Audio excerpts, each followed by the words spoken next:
Hi, Questers. Welcome back to the channel. And yes, it's time for LoKi.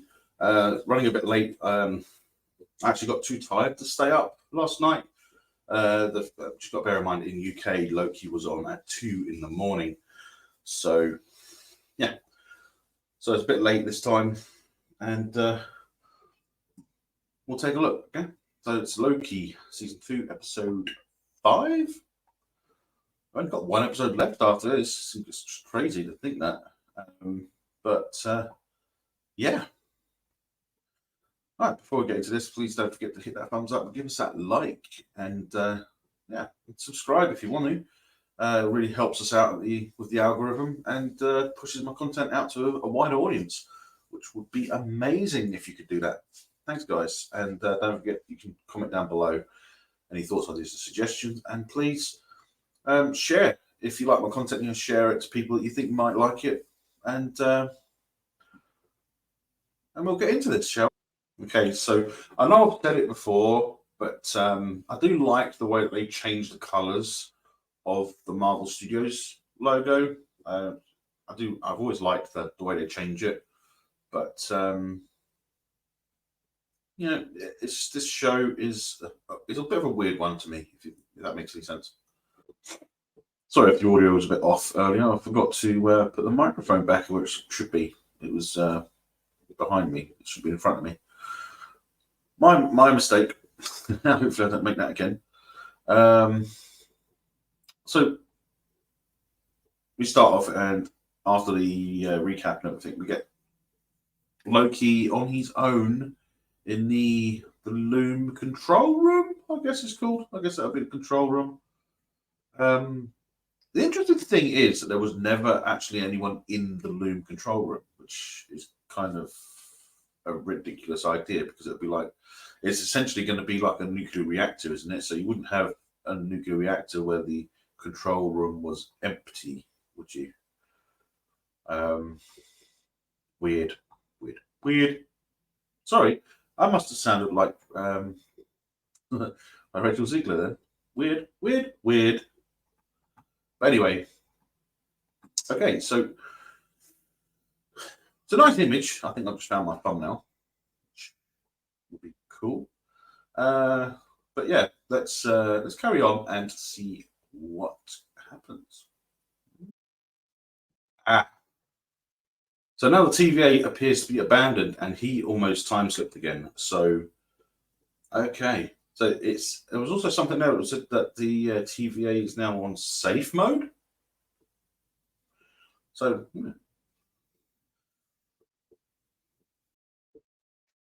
okay. So he started time slipping again.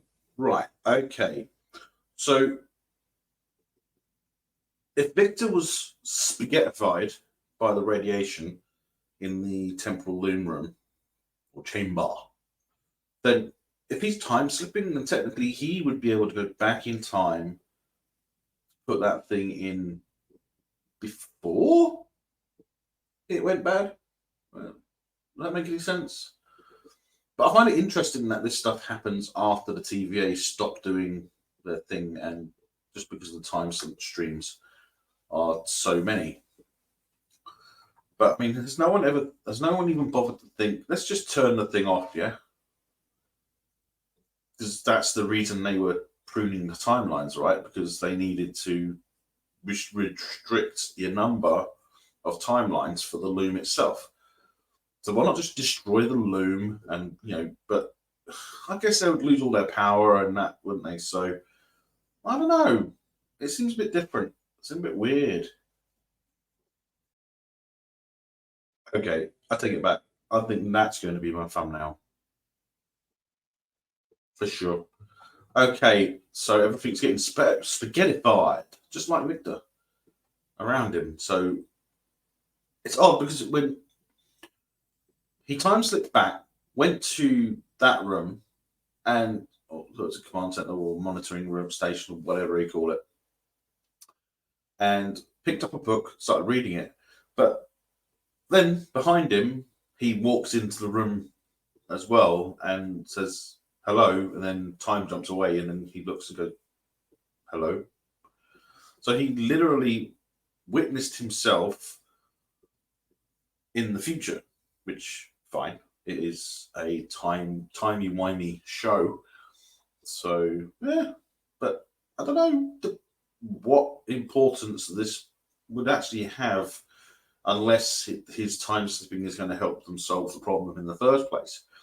Because if he can time slip to the part before Victor died and then take that device and then time slip back to an earlier time and then go in and fix and put that thing in the loom, then that would make sense, right? So I don't know what's going to happen. Like I said, I haven't seen this. I'm actually still tired. It's like 10:44 in the morning, and I'm still tired because I tried to stay up, but I got so tired I couldn't stay up, so I went to sleep. Even though I set like 4 alarms, I slept through them as I was that tired. So I apologise for not doing this sooner, but pretty much as soon as I've gotten up, basically. But yeah.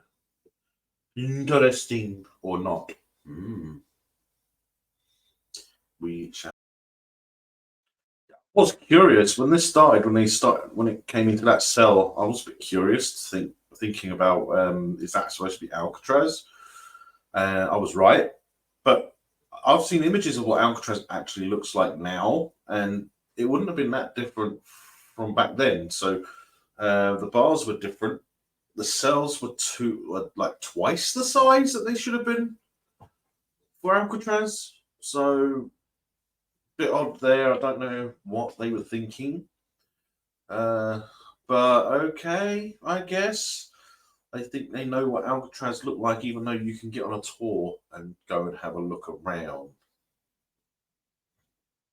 In fact, I don't think that even looks much like Alcatraz, does it?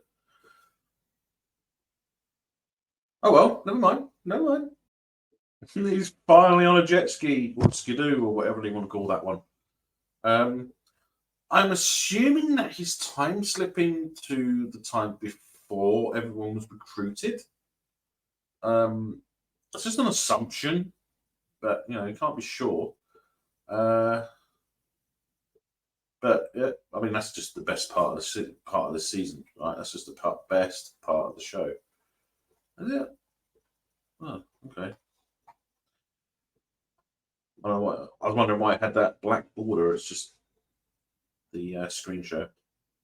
But anyway, yeah, that's probably just the best part of this season so far. Just seeing him finally on a jet ski or skidoo. He's not actually using it because he's not getting wet, because you know how you're on one of those and the water sprays up. You can't get on one of them and ride it without getting. He keeps referring to them as the names that he knows, so he keeps calling him Morbius, but he's not Morbius. Morbius was the name he was given after he was recruited by the TVA, right? So the weird thing is that you're seeing him. In my opinion, this is before they're recruited. So the TVA is practically non-existent by now. So he's basically got to rebuild it. If he rebuilds it, is it possible that he becomes he who remains? I hope not. But I've got a theory that maybe Obi could be the real he who remains, because he seems to be the only one who has any kind of knowledge related to the TVA by being a physicist or whatever. So yeah, okay, fine. See, now this is what I'm talking about. Obi has built I'd say a prototype temp mat, or whatever they call it, temp pad, whatever they call it. I can't remember what they call it. It was a stupid thing to call it anyway. I would just call it a time pad or something like that. But anyway, he managed to build one. He says it took him 18 months to build it. But okay, that's fine. But there's always been that little thing about Obi, wondering, is he really as unimportant as they portray him to be? Because he always seems to have the answer and he's able to build something, So it'd be interesting to see. And we've got like 15-20 minutes left of this, so okay, I need to correct myself. His name's Mobius. The reason I said his name was Morbius was because I was actually looking at Morbius last night to watch. I decided not to, but because that was still quite fresh in my mind because I'm not long woken up, that's why I got it wrong. So I'll just try to explain that. I'm now correcting myself as I always do. So he says there's one more, and guess who that's going to be? Because I have a feeling it's going to be Sylvie, right? Because you can't have LoKi without Sylvie. That's a nice truck. I like that truck. I do have a thing about American trucks. I always liked American trucks. In particular, I do like the F-350, stuff like that. So, yeah, I do like a good pickup. We call them pickups in the UK, but you guys call them trucks in the US. But yeah, I do like them. I mean, my favorite is not actually American. My favorite actual pickup or truck is actually the Toyota Hilux, deemed the Invincible by Top Gear, and then they took that brand and actually put it on the back of their trucks from then on. So every Toyota Hilux that was made had the Invincible badge on the back because Top Gear had deemed it invincible. Until they went to Africa one time, I think it was Africa one time, and they found one that had been completely destroyed by the terrain. It was up on bricks and everything. Right, so I just want to. I do like that truck. Now, I've never actually worked for McDonald's, but I kind of get the impression that the best thing about working at McDonald's is you can save on groceries or shopping because you don't actually have to, because you can have. I think you get a meal for free, don't you, if you work for McDonald's? I don't know if that's the same now or in the UK, but I'm assuming that it is. You can have a free meal if you work there. I've never worked there, so I don't know 100% for sure, but I could say that's one of the only benefits. I mean, I may look like I eat a lot of McDonald's, but I don't actually eat a lot of rubbish foods. I do actually eat quite a bit of quite healthy, good foods, balanced meals, but I still look quite big. So anyway, it's hard to lose weight when you get to a certain age. Just saying. Seriously, a Groundhog Day moment. Interesting. Interesting. Okay, so he's basically figured out how to control his time loop, time jump, or slip, or whatever they want to call it. And yeah, he's managed to go back here. And then I had to go back and pause it here because he ends up back before Victor gets spooled up into spaghetti, right? So I think the only way to save the TVA is for him to actually take Victor's place and go and do it himself. So yeah, we'll see next week.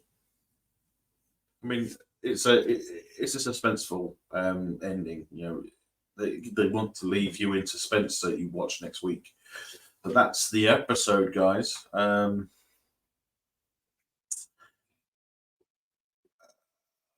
wouldn't say it was a great episode. I mean, it was an okay episode like the rest of them, but I mean, it doesn't stand out. There's a lot of long, drawn out dialogue, and it's just boring. If that makes sense, I don't know if you guys feel the same, but do you think it was boring? I think it was boring. There were some parts that were interesting, obviously, because I did say they were interesting.